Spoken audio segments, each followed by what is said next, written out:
calls for an international investigation in Ethiopia after more than 100 people are killed in demonstrations. It's the worst ethnic violence in decades. What is behind the unrest and what can be done to ensure the Ethiopian government respects human rights? This is Inside Story.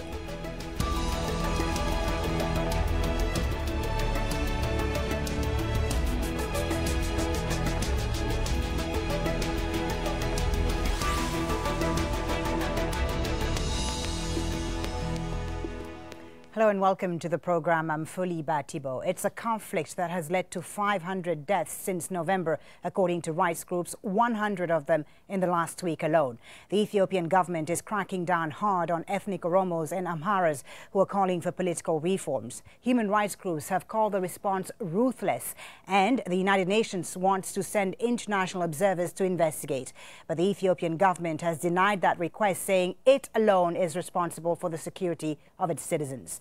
Charles Stratford has more from Ethiopia's capital, Addis Ababa. There seems to be a growing solidarity between the two ethnic groups that are driving these protests, the Amhara and the Oromo. These have traditionally been rival ethnic groups in this country, always vying for more political power.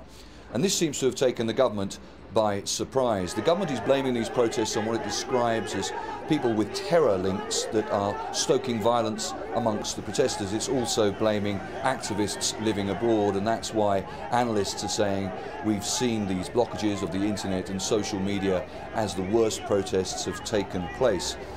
Now, the government says that it is willing to speak to the protesters about their grievances, but the fact remains that the majority of opposition leaders have either been locked up in jail or have fled the country.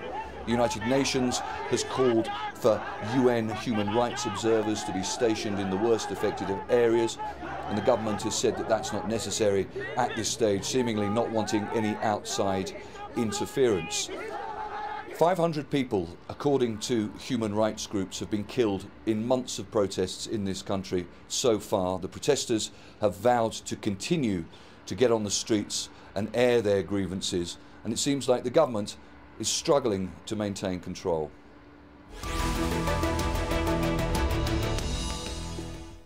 Well, the recent protests in Ethiopia are a result of decades of ethnic tension. The Tigray ethnic group has dominated national politics for years, but it only represents about 6% of the population. Meanwhile, the Oromos are the largest ethnic group in Ethiopia. They make up more than 1/3 of the population. And the Amharas, who are also protesting, are the second largest group, representing about 1/5 of the population. Oromos and Amharas have been complaining about political and economic marginalization, and they also say they've been targeted by police over the years, that authorities arrest them without cause and charge them unfairly. But the Ethiopian government has dismissed those accusations, calling them unfounded. Well, we'll talk to our guests in just a moment, but first let's speak to Thibault Lema. She's a journalist who has been covering the Oromo protests for the last 9 months. She joins us on the line from Addis Ababa. Thibault, thank you so much for talking to us.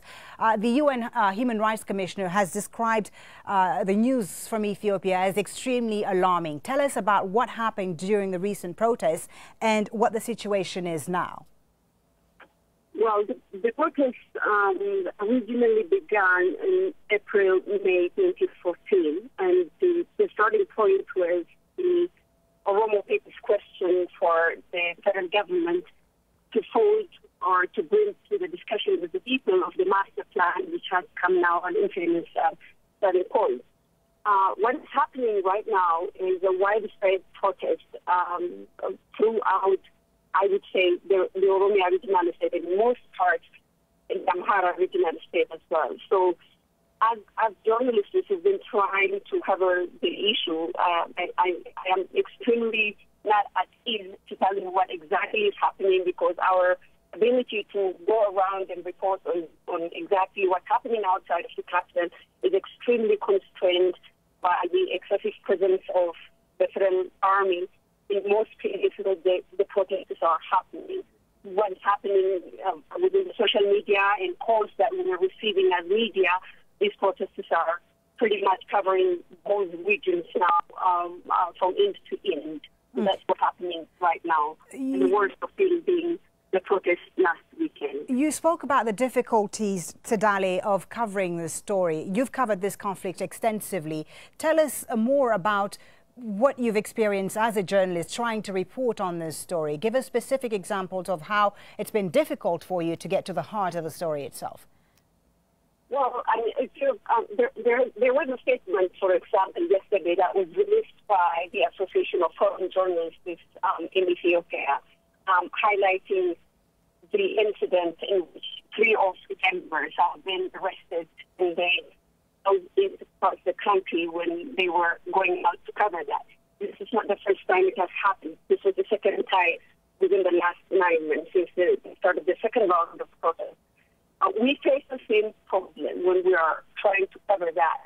Going outside of the capital to these places, particularly places where, for example, in Ambu, which is just 125 kilometers west of the capital here, the fact that the security presence there makes our work extremely difficult and also sends a signal to the people that they cannot come out to tell their stories to journalists. So the people are also intimidated.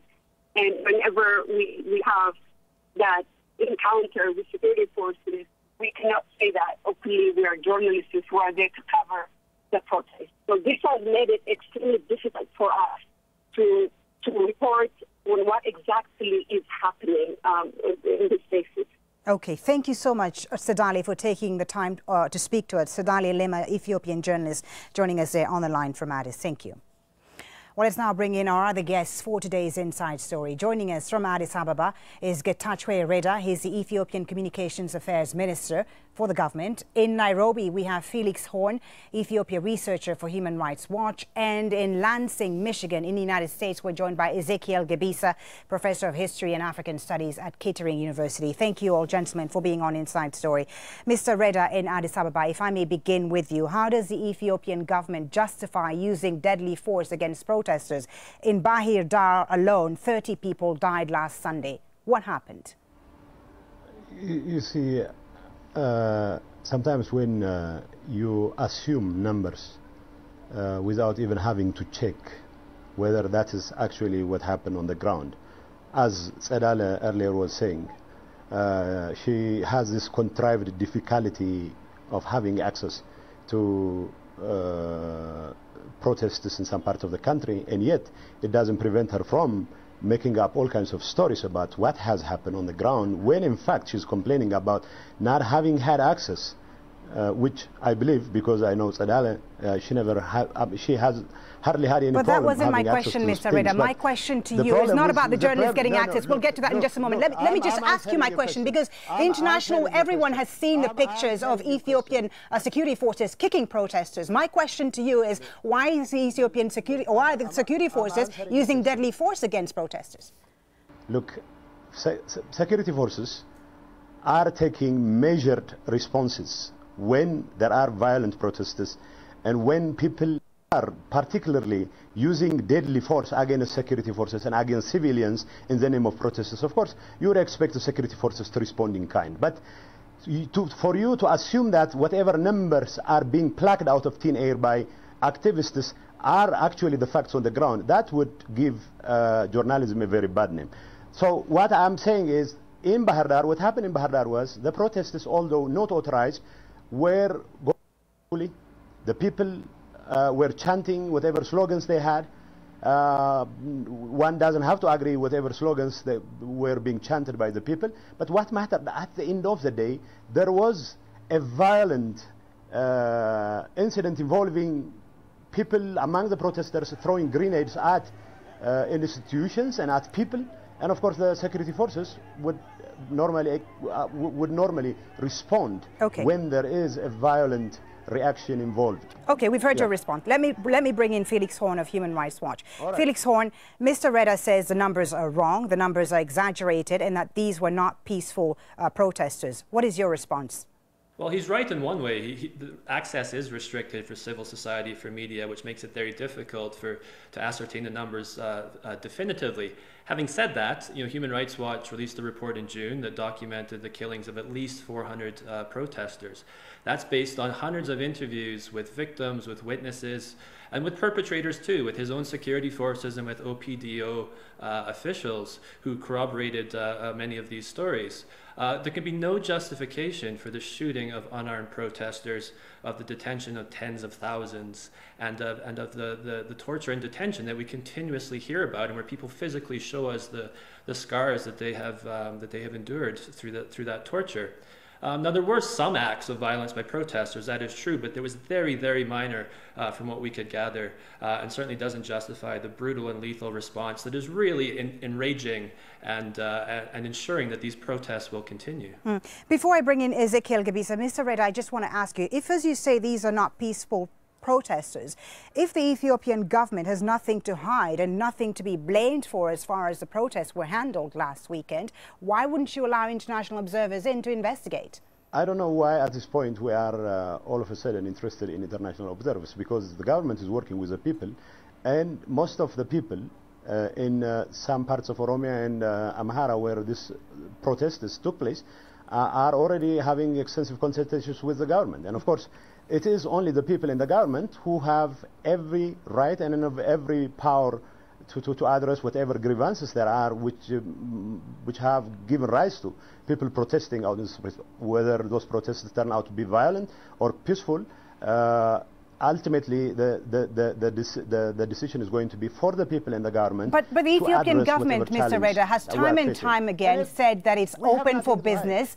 The Ethiopian government has said it's open for business, that it's open to the international community. So why not allow observers in? Why?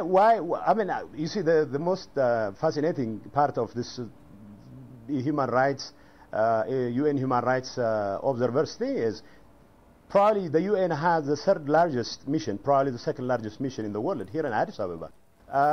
Human resources are never in short supply in this part of the world. And why would we be interested in a certain investigation panel when in fact the government, a very responsible government, and responsible people are ahead of the matter and trying to address whatever challenges there are?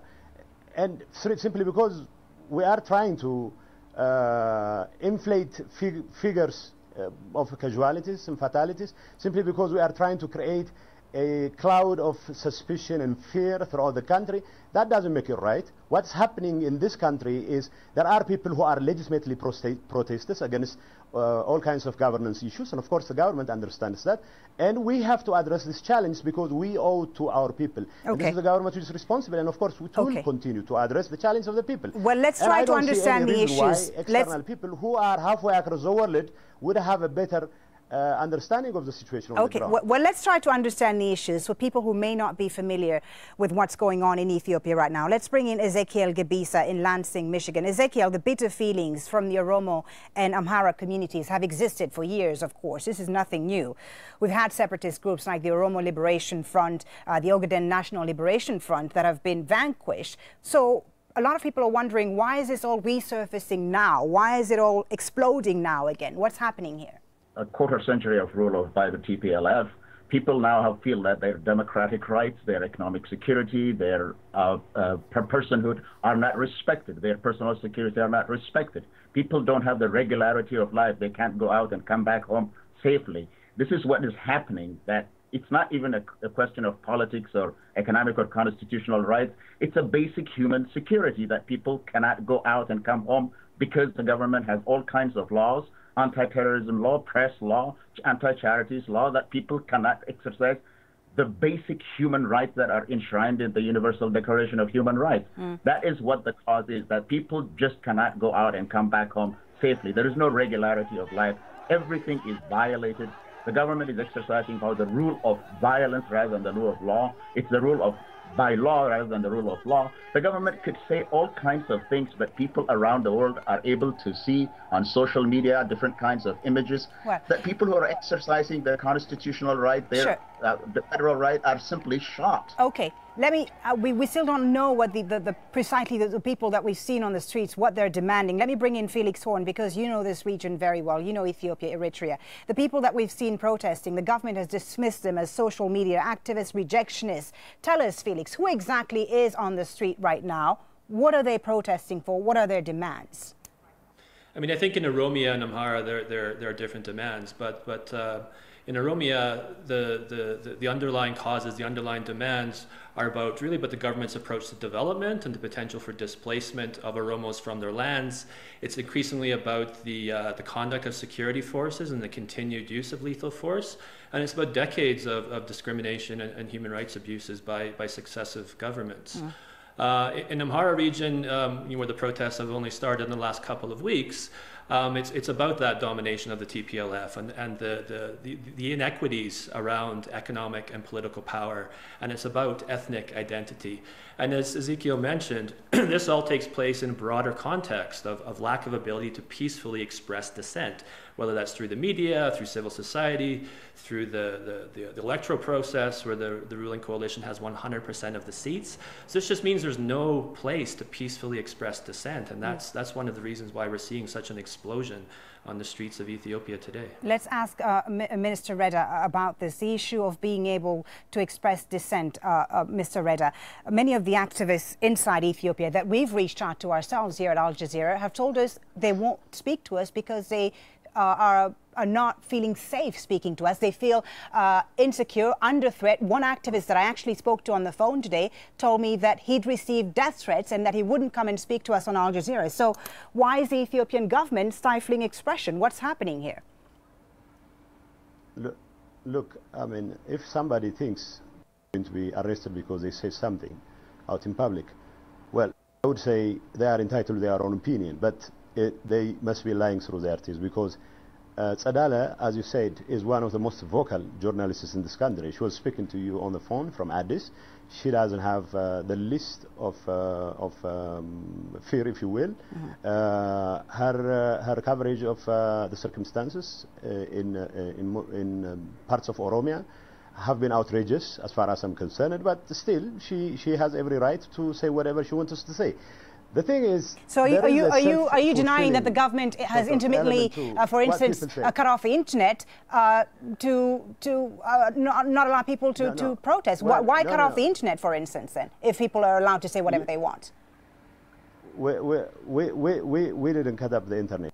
We imposed a limited ban on social media for 3 days, and because social media, you know, as you might think, if you think it's the most solid and the most dependable source of correct information, and then of course you don't have any clear idea of what social media does, because it was being used to churn out false information after false information, mostly seditious remarks, trying to agitate people just against security forces, but also against fellow brothers and sisters. And of course, as a responsible government, we decided to put on hold the kinds of vitriol that was running around social media. But that ban, after 3 years, was lifted. Now, having said that, in this country, you see, we are trying to create a society which fully accommodates diversity, a political order which fully addresses the rights and human and democratic rights of the people. Of course, we have a long way to go before we can achieve the kind of stellar democratic order that the rest of the world thinks. Felix doesn't seem to agree with you on that. Felix, what has the government done to address these concerns? We have tons of problems. We have problems here and there, but we are on the right track because we are working with the people, simply because people halfway across the world are trying to give you a concocted idea of what the reality let's allow the others to respond, Mr. Reda. Let's allow Felix, for instance, to respond. Felix in Nairobi, you disagree with what Mr. Reda has said. He says that they've addressed some of these concerns. Maybe they haven't done well and they're still trying to do so, but they are addressing the concerns. What do you respond?